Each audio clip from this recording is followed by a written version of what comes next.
안녕하세요. 프레데릭의 스포츠 섹션입니다.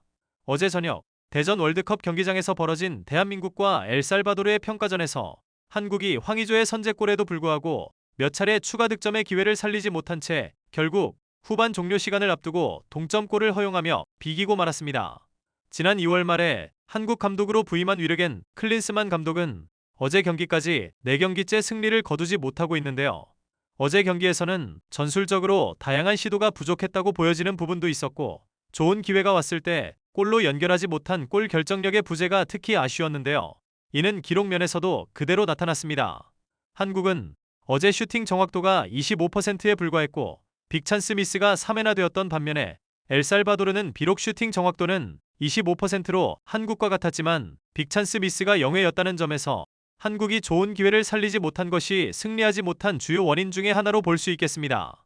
한국은 슈팅 타이밍이 늦거나 상대 수비가 달려들기 전에 볼을 잡지 말고 다이렉트로 슛을 때려야 하는 상황에서도 볼을 잡다가 타이밍을 놓치거나 볼 트래핑이 정교하지 못하여 슈팅 기회를 무산시키는 경우도 있었고, 절호의 찬스에서도 슛이나 헤딩이 공중으로 솟아버리는 등 기술 부족이나 평정심을 유지하지 못한 점 등이 추가 득점을 올리기 위해서는 반드시 개선되어야 할 부분으로 보입니다. 다만 황의조 선수는 기회가 찾아온 순간을 놓치지 않고 골문 빈 곳을 찾아 정확한 슛으로 골망을 흔들며 아직까지는 한국의 스트라이커로서 건재함을 보여주었습니다.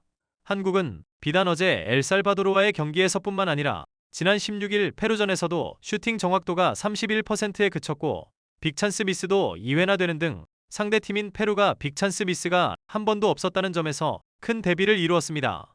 이에 반해 한국이 이번 두 번의 평가전에서 고전했던 페루와 엘살바도르를 똑같은 평가전 상대로 맞아 경기를 치른 일본의 경우는 어땠을까요? 일본은 지난 15일 엘살바도르를 상대로 6대 0이라는 큰 점수차로 가볍게 승리하였고, 상대팀이 경기 초반 3분 만에 반칙으로 퇴장을 당하는 변수가 있었다고 하더라도 이미 그 전에 경기 시작 1분 만에 일본은 빠른 선취 득점으로 앞서 나가고 있던 상황이었습니다. 일본은 이날 48%의 슈팅 정확도를 기록하여 한국보다 거의 2배 가까운 정확성을 보였고, 비록 빅찬스 미스가 2회 있었지만 그만큼 6골이라는 다득점을 하였다는 점에서 골 결정력의 부재라고 보기는 어렵습니다. 또한 한국이 얼마 전 0대1로 패했던 페루를 상대로 일본은 어제 4대1이라는 큰 점수차로 무너뜨렸고 50%의 슈팅 정확도와 1회의 빅찬스 미스만 기록했다는 점에서 현재 한국 성인 국가대표팀의 골 결정력과는 큰 차이를 보였습니다. 물론 수비에서도 실점 장면에서 맨마킹이나 경합이 제대로 이루어지지 않는 등 개선해야 할 부분들이 여전히 남아 있습니다. 한국이 어제 비긴 엘살바도르를 상대로 일본은 6대 0으로 완파해버렸는데요. 이러한 상대팀인 엘살바도르에 대해 과연 일본 네티즌들은 어떤 평가와 함께 반응을 보였는지 알아보겠습니다. 일본 대표팀과 엘살바도르의 경기가 어떤 의미가 있나요? 평가전 후에 뭔가 일본 팀이 강화되었습니까? 이 질문에 대한 답글로 일본 네티즌들은 다음과 같이 반응하였습니다. 진심으로 아무런 의미도 없는 경기였다. 아무 의미가 없어. 야구 사무라이 재팬이 나와도 5대 0 이상으로 이겼을 거야. 한 명이 퇴장당하면서 수비에만 집중하게 된 상대에게 그만큼 대량 득점이 가능했던 점에 대해서는 그냥 솔직하게 평가하면 된다. 똑같이 퇴장으로 한 명이 적어진 상대에게 역전패한 U20 대표팀의 경기가 최근 있었는데 그때에 비하면 이번에는 그렇지 않았어. 아무튼 우에다 나카무라 후루아시라든지 스트라이커가 골을 결정지은 것은 자신감이 이어질 테니까 좋은 이미지가 아닌가. 그런데 이 레벨에서 골을 결정지을 수 없는 아사노는 진짜 공격진의 연습은 되지 않았을까? 평소에는 대표팀이 연계 플레이를 높일 기회가 별로 없기도 하고 우리 팀의 아이디어나 움직이는 방법, 그리고 스피드를 공유할 수 있는 좋은 시합이었다고 생각해. 그만큼 공격에 전념할 수 있는 경기는 별로 없으니까 말이야. 기분을 업시킬 수도 있었고 대표팀 분위기도 그만큼 좋아졌잖아. 약한 상대와 했기 때문에 아무것도 강화되지 않아. 지루한 경기여서 전반전 도중에 경기 보는 걸 그만뒀어. 이것으로 강호 국가의 팀과 경기하면 언제나 아무것도 할 수 없는 일본으로 돌아갈 뿐이야. 약한 상대에는 꽤 강한 일본 대표이지만 축구 강호국에는 침묵하는 평소의 패턴 그대로다. 오사코는 몇 번이나 대표팀에 들어가 있지만 선발 출전은 처음 아니야. 특히 소마의 크로스가 좋은데 놀랐다. 그래서 오른쪽으로 기용되었다고 이해가 되네. 평소에 이 선수들의 경기는 유튜브 하이라이트 영상 정도로밖에 볼 수 없기 때문에 성장한 그들의 모습을 볼 수 있어서 좋은 거 아닌가.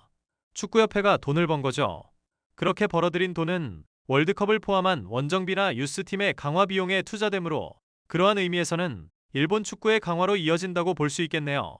그래서 대표팀이 강해졌는지는 애초에 상대가 어느 팀이더라도 한 경기를 치렀다고 해서 눈에 보일 정도로 팀이 강해지는 것은 아니기 때문에 너무 신경 쓰지 맙시다.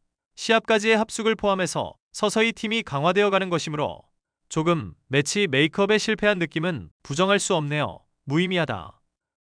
이 경기는 안 해도 되는 경기였어. 이와 같이 대체로 일본 네티즌들은 엘살바도르가 평가전 상대로는 너무 약해서 연습 상대로 별로 도움이 되지 않았다는 평가를 내리고 있는 듯한데요.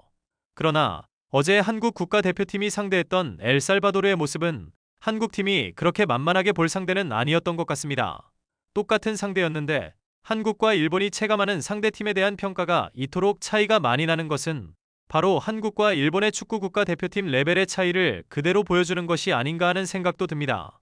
지금부터라도 차세대 월드컵 주역이 될 우리 U20 그리고 U17 대표팀 선수들을 잘 육성하고 지도해서 과거 아시아 축구의 제왕이라는 명성을 되찾아올 수 있길 진심으로 기대합니다. 지금까지 프레데릭의 스포츠 섹션이었습니다. 감사합니다.